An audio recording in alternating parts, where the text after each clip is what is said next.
na na poupon mabita peya pour les norbazoka mwanga ndenge nazotambola na chemise en plein hiver pe na kotoko nyonso mpo je t'aime oyo nalobelaki yo eleki conjugue za verbe donné na via mobolani bili yango esaliri tuna motema ye suzela tisinga manto ya nkawa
Mon entier, botelelanga, Congo température, ya maman Rosette et la fleur, Nadambu. Après avoir défilé là-bas, cité Pola, mais cette fois Congo Température TV. Désormais, suivez-nous sur cette chaîne. Congo Température TV. Congo Température. La patronne, Rosette, la fleur d'amour, chaîne à solo. Émission religieuse. Théâtre, musique, environnement. Bah, émission sportive. Émission politique, donc, nulle part ailleurs. www.congotempérature.com. Pour nous avoir information à temps réel. Congo Température. Et y a mon pépé Sika. Yaya Tobina, Congo Température. Et y a mon pépé Sika. Bienvenue, chers internautes. Il y a Congo Température avec Peggy Titan, le parallèle de la presse congolaise. Émission Nabino, émission Zopé Sabino, plaisir Mikolo Lolaka Congo. D'abord, je remercie le sponsor et le producteur de cette émission, Joe Lili Atal en chair et annonce. Mon papa, oh, Mikolo Zakoloba, Poteza, on a traité. Merci Mingi, n'a pas plus au beau de prix Paris. Oh, Azaï Kolananga, Pena Batonio, Sobalinga Peggy Titan, émission Lolaka Congo. Nenge Pomoninga Naza, c'est précisément na Matonge Awa, na espace la crèche, on a vraiment quota là.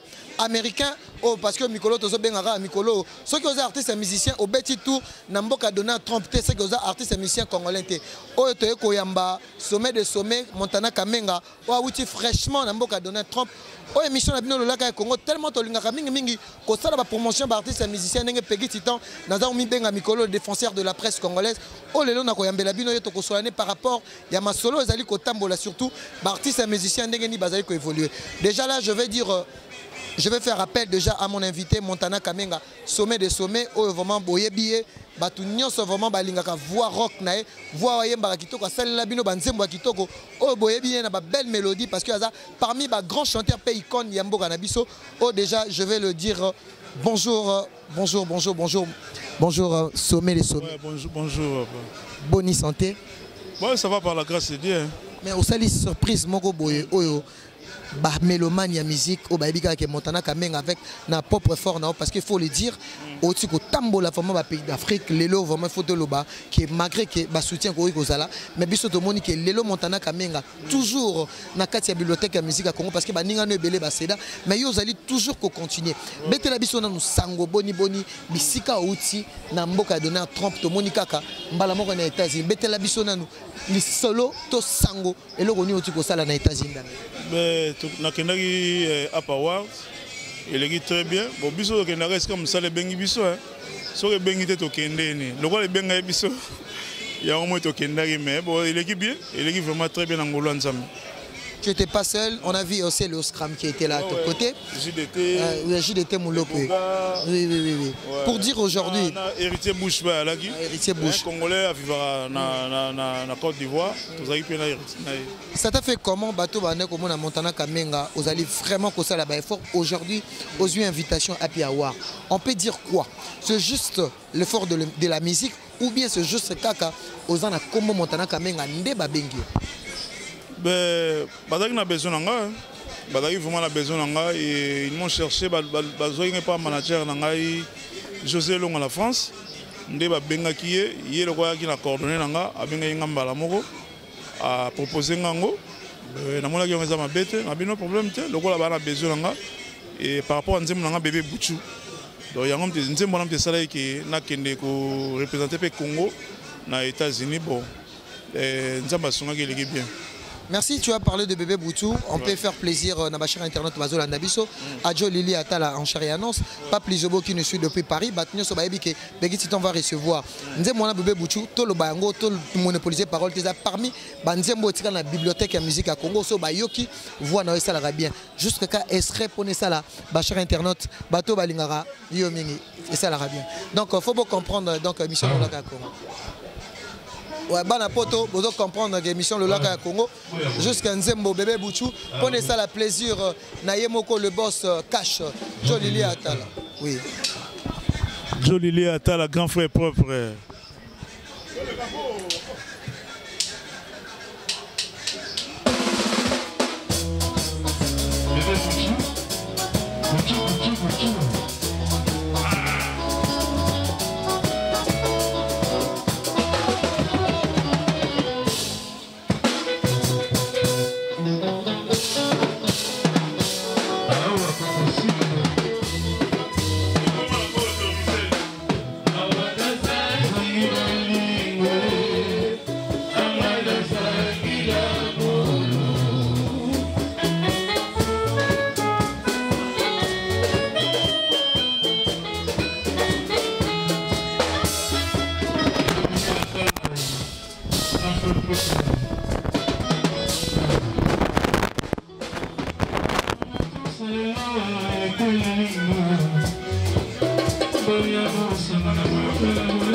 Maboko pour la sommet des sommets, Maboko vraiment Maboko. Maboko makasi. Merci beaucoup Sommet. Tomoni par rapport ya ba voix neto yebaka ba papa na biso ba taboulay ba nyoka longo. Moi mutam mutaka na voix na ye. Lelo tomona mingi Sommet o s'inspirera mingi na musique ya kala yango. Yango mutezaka force na yo parce que tomona à chaque nzembo en même temps ozaki na quartier latin ezwara kaka en plaire. Ezalaka nini synonyme ya voix to synonyme ya timbre. Oyo o memelaka mingi ba mélomane par rapport ya banzembo ya kala. Ezalaka nini? Non, ezalaka koyoka na yoka mi banzembo ya kala. Moni papa Bikunda. Ada papa na biso abeta musique penda ba musique ya kala wana. Donc yemba pesa biso pe ba guana. Et puis ngai muta liboso musicien liboso o ngana ota na télévision na sepela na Lita Bembo. Taka ba musique ba grand poète Lita Bembo libeki. Taka mba série wana donc deux fois côté. Donc na yoka mingi banzembo ya kala. Na yoka mingi pe papa taba et puis ngana na beta musique ya fiesta. Musique au général des fois ba beta donc ya fiesta. Il y a un moment d'inspiration qui est dans la biloko kala. Et puis avant d'aller à biloko mutu na senga permission na imba ka budi bulité. Avant d'aller manzembo ya bébé Boucho, au moment là on a ya papa Lutumba Simaro. Na zo qui vient na Félix Oazé quoi que na tika tipa ya papa Lutumba de senga permission. Père autorisa et pas boire que la soir ba musique na yo et quand ça va baller quand ninga lobaki. Donc nzembo yo ya ngomte minga na apa world aux États-Unis. Ouais.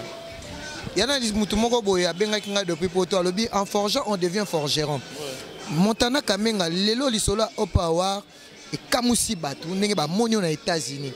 Toye koloba par rapport ya ba génération na ba ninga na mususu oyo zala na bango.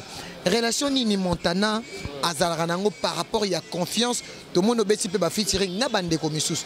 Est-ce que confiance lelo na rumba na bande ko na mususu obo utra ma ba quartier la te boyema na bango. Est-ce que lelo po za la rapper na moi idée par rapport à bande ko na mususu? Makas na idée makas parce que to ça il a famille. Mise nyo sur lelo ya quartier la te aibo beta rumba. Mise nyo sur les gars la quartier ta beta rumba fort. Mise nyo sur les gars la big star. A beta rumba makas parce que eza ba ndoko général des forts. A beta mi fiesta. Magito a showman mais so ba rumba na ya mi fiesta. Donc, bande kolanga tout na beta na bango vraiment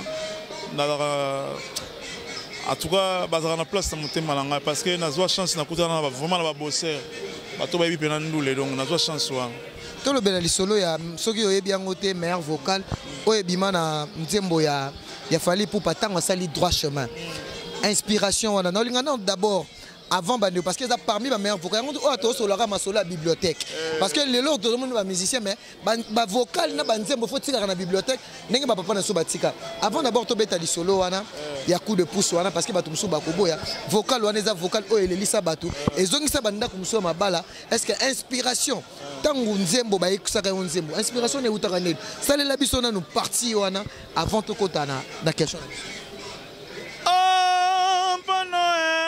Mama na poupon, m'habita péa. Pour les norbazoka mwanga. Nengela tambola na chemise en plein hiver. Et na kotoko nyonso. Mpo jete me oyo na lobela kio. Ele ki conjugue za verbe donné na via mobola ne bili. Yangwe saliri tu na motema. Suzela tisinga manto yankawa. Merci beaucoup Montana. On a des devoirs à domicile. Les lots balobi que na utukutu na moni basali nga sélection ya ser na mo avana Londres Faneliana Disas. Omoni YouTube asali sélection ba vocal na nga tout na sala. Na zaki surpris na moni Fanela tindeli ngango. Donc ba comprendre que na sala vraiment boulot. On ça vena boulot nanga na malembe mais ba comprendre que garçon là dans la talent au saka nango te par rapport à ba vocal to zalaka wana batu mingi pona ba sepelisa batu ba kotsaka bêtise mais yo to mona au sala ba vocal o elobaka ba vocal o espesa ba blessure na motema mutu so na un problème sur yo ki Montana biki Montana ko lo ba bêtise te mais par rapport à ba artiste sous musicien ba vocal na bango c'est yo kende kaka boye o kende bo siko ba inspiration wana pona to lo ba ngo lelo faut le dire que Montana a un vrai éducateur de masse ou pas le vrai éducateur parce que na entourage na ngai mutoko la Goda Kengam, yo yemba vocal ma be place ya zaile kate ba benji wana ba Charlie Bukaka ba héritier mvuki ba Olivier Mbemba parce que bazali ba Levis Kengam okoye melo wa bêtise ou le gâté et puis on a vu nga mo joli li atala ka maître donc on a vu wa gérer nga même ana lon na musika gérer nga alinga kuna ba bêtise te moi même nazali père de famille naza responsable na la bana ba mikolo toi ba taille presque ba nengi moi le roi Tracy moi na le roi Nicolas moi na le roi Glody Kaminga ba bana toi ba taille moko lenga ba bêtise na biki na choquer bango donc na ko sala ngote. Donc on a vraiment vrai éducateur à masse. Tout solo à la belle époque, Montana Kamenga lelo tu vois quartier latin malgré en existence. Mais Montana Bazate, Gibson Butukondo le Bazate, tu juges quoi par rapport lelo tant aux hommes na quartier latin, bino bozaki bateau solo bo telemi, bozaki ba conquérant même ya ba leader. Et zo sala on deni tant lelo zo na quartier latin, lelo peut-être ba komi kocha peut-être moi na moi si ou a komi la leader mais tandis que tant to yebaka et tumba ba goriso moni Montana telemi wana, au moni fallait telemi zo sentir et tumba mungongo et tumba aspect et tumba mangambo belé. Lelo sala on deni place yo uta malgré que cachara un peu vérité, il y a départ na yo na quartier latin. Non, d'abord, on a un rôle pour la quartier latin. Nous avons vraiment le plaisir. Nous avons bien. Parce que les orchestres sont tout au lingango, tous les gars, on a tout au lingango. Particulièrement, les orchestres sont avant qu'on a côté. Donc, quand on quartier latin, ils ont évolué bien. Ok, c'est quoi Big Star général des fois, ils ont évolué bien. Général des fois, on est au bon minute à l'Angela, donc on est au Japon. On a pour un plaisir et ma casse. Donc, on a le bagage, on a plaisir parce que ici on a la route. Si les lots, bazar na top. Donc on a plaisir. Parlons de la polémique. Il y a un embêtement à l'isolo en forgeant, on devient forgeron. Montana quand même un problème d'un musicien mon côté. Et botelier au pouvoir. Artiste musicien, bandéconomie sous. Les lots bazar na ba querelle na ba guerre d'esprit. Montana Kamenga seul que tu es sans problème na moto. Les lots tolobaké, la polémique ça fait avancer notre musique ou bien ça fait reculer. Bon, on a le monde de la polémique na ebi na itité na ngote na mona ba finga na mais bon on a la sala ngote. Donc les lots on a bandi musique ti lelo na finga motote. Na sala concurrence moya déloyal na moto motote mais nazo avancer. Nazo avancer na très bien donc au monde orchestre. So le lo bengi ba orchestre mususu mona ba le gaga ba TV mais Nazalana bino en 2014 na rappelé nazalana en 2014 na Lubumbashi na telo zalaka nazalaka na yebi yango na otolo bake na ba propre effort non notomo nozo tambola depuis bani musique on a problème na mututi yango na loba en forgeant on devient forgeron baninga no musu bazokota na polémique bazomona ndenge o mema bango biso loto zaki surpris to moni na opo awa ouais mais eza ka musala na ngai na sala la polémique mais nazo avancer bien donc na la sibatuke mutako beta be musique à 100 kisi a réussir. Je ne peux pas remettre la musique à Fingate, à réussir Pekara. Donc, ils ont raté, il faut finir, je ne peux pas faire non, non, non. On a senti mon bébé bouchon, on a fini, mais le lot est traversé. Quand on n'est pas parlé tout le monde, au 4, ça va mailler, baby, sauver Banin. Et comme tu es aux États-Unis, on a senti mon côté, côté de la route, on a coûté en haut, on a besoin d'en haut. On s'appelle Jen, on a été en Ninganzambe, et on a sous ma casse. Donc, ils ont raté pour les minutes, non, je ne crois pas. Ton frère Fally Ipupa, 3 trophées. Quelles sont tes émotions par rapport aux 3 trophées? Vraiment, 3 trophées à Fally Ipupa, parce que c'est une assurance. On a ligne de la musique à Congo est au Kitate. Musique en chose à Omata. Parce que place na des cap la merveille, j'ai 3 trophées, on a gagné belé. Mais Congo me gagné, il fallait gagner, mais ça Congo me gagné. Donc, dans la fière naïe, parce que naïe savoir faire. Des cap place aux alliés, la félictation belé d'ailleurs yo mo yebi, na sina komela ki yo na sala ki tout donc tous en plaisir, quartier la tête au CP là. Toujours CP là parce que te tomboli benel les colons makasi. À part Fally Ipupa, Montana quand même peut citer un nom facilement comme le nom de Ferregola. Pourquoi pas? On a bien fait, on a bien Hervé. On a bien Hervé parce que soit au talanga aibi qui est Montana, on a bien qui est Ferre Cher de Poudon Hervé quoi. C'est mon frère. Moi, je suis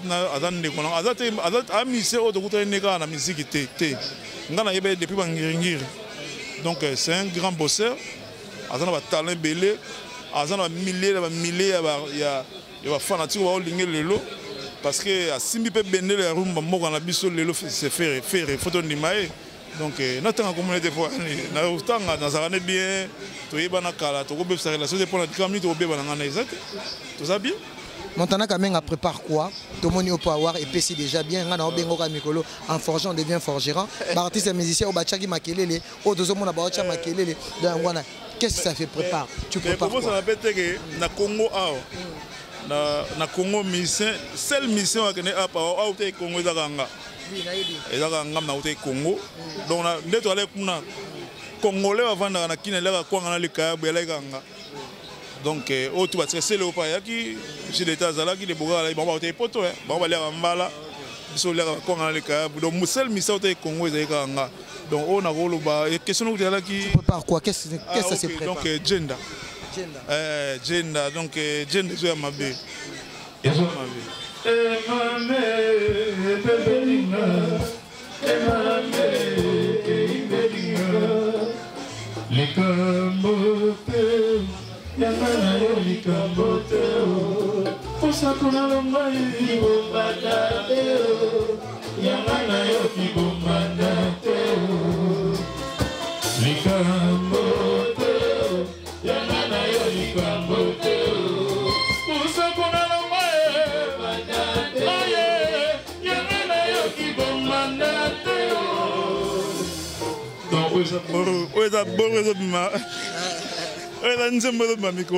que tu profites de moi danse mon côté ya Mikolo parce que depuis déjà na koyema mais moi danse mon boyeka avant de clôturer l'émission tu profiter de moi danse parce que bika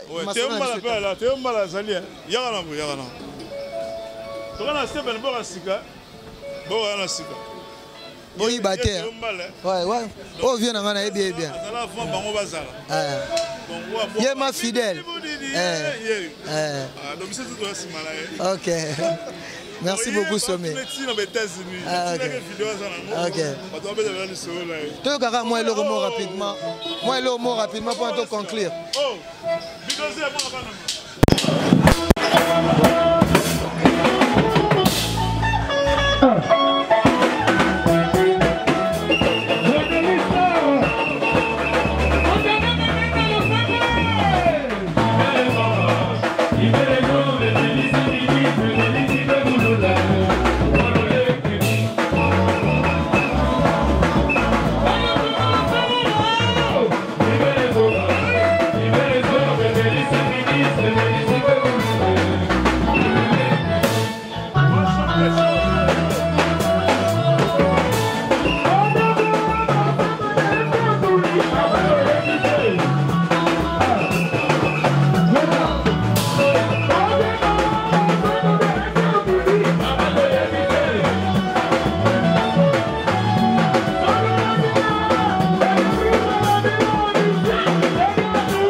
Mélissa ministre et Mélissa Koulouna. Jolili Atala, Montana na comprendre été.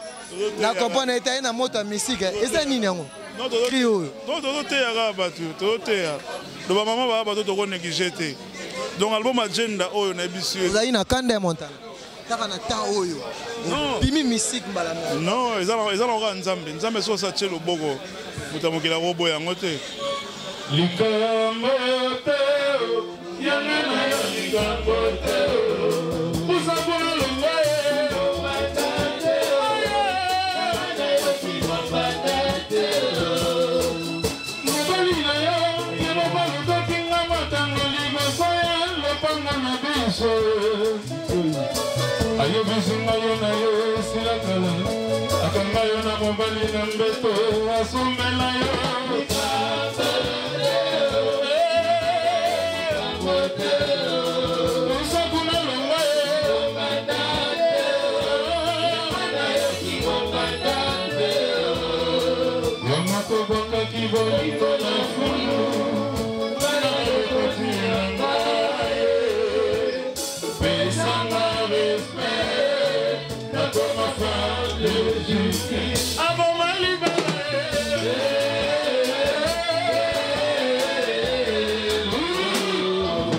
Merci beaucoup, Montana Toromina Souka.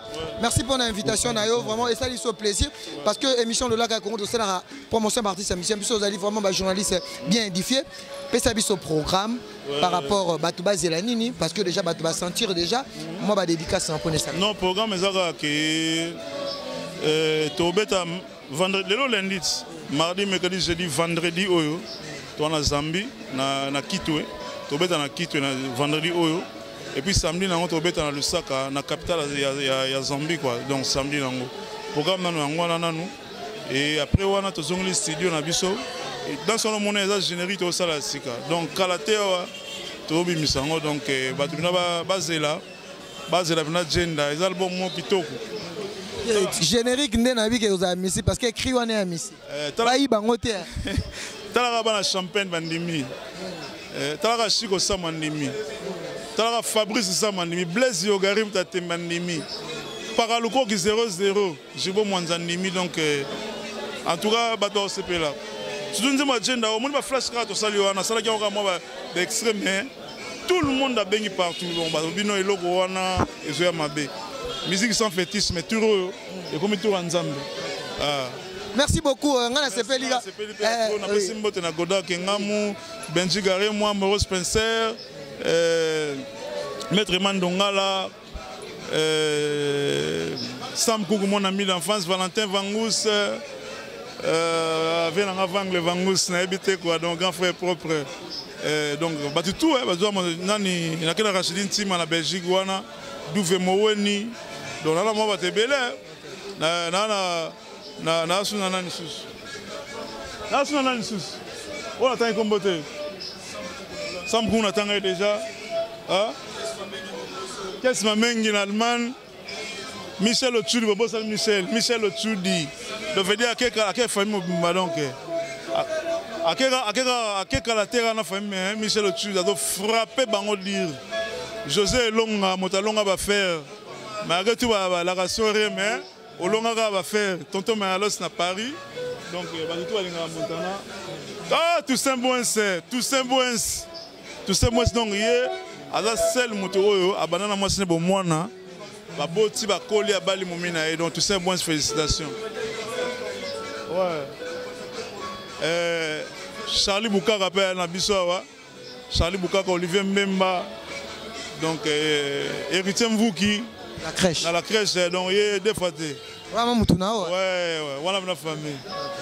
Donc on a remercié bino. Vient en appel Joe Lili Atala na rata ba London. Donc vieux pendant que ba Londres au Santiago à 15 musiciens. Bozongi bena bien ba famille PCP quoi. Donc ya Joe il y a Blaise ma vimpi. Azara la montée ma Blaise ma vimpi. Donc cousin en propre à Londres. On a 2 salons de coiffure. Blaise ma vimpi. Blaise ma vimpi. Donc yo ça va la montée ma quoi. Ouais, tonton Mayalos na Paris. Kalaté au monde là. Merci beaucoup, on est à la fin de notre émission. C'était la Montana Kamenga Sommet de Sommet. Merci à moi, je remercie l'équipe technique qui m'a accompagné. Merci beaucoup à Maman Rosette Lafleur Nambou, notre patronne. Merci beaucoup à Shadak Discorette. Merci beaucoup à l'assistance à mon vieux. Il y a bien un Julien Botalatala, Naboka Sinae. Donc merci beaucoup à Pape Lizobo, le Pape Lizobo. Merci beaucoup à Sarah Bonzenga qui était là en assistance. Merci beaucoup à Joe Lili Atal en chair et en os, le sponsor de mon émission, le producteur. Oh Mikolo Tozolo Poteza on a traité. Merci beaucoup à Igor Mintou Motema Denis Fabiano. Merci beaucoup à Joe Amboyo, papa na Joani, Nabatono Sobalingarangai, Ken West Congolais, Balobi Torokuta Nagara, toujours à Nalolaka Congo. C'était la Peggy Titan. Émission Nabinobo s'abonner massivement. Congo Température à Waborozoa. Émission qui toko bye. Mon atier, Botalelanga. Congo Température, ya Maman Rosette Lafleur, Nadambu. Après avoir défilé là-bas, c'était Pola, mais cette fois-ci. Congo Température TV. Désormais, suivez-nous sur cette chaîne. Congo Température TV. Congo Température. La patronne Rosette Lafleur d'amour, chaîne à solo. Émission religieuse. Théâtre, musique, environnement.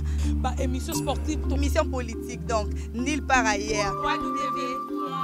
congotempérature.com. Pour nous avoir information à temps réel. biso nyonso tobina Congo température eye na mopepe asika yaya tobina Congo température eye na mopepe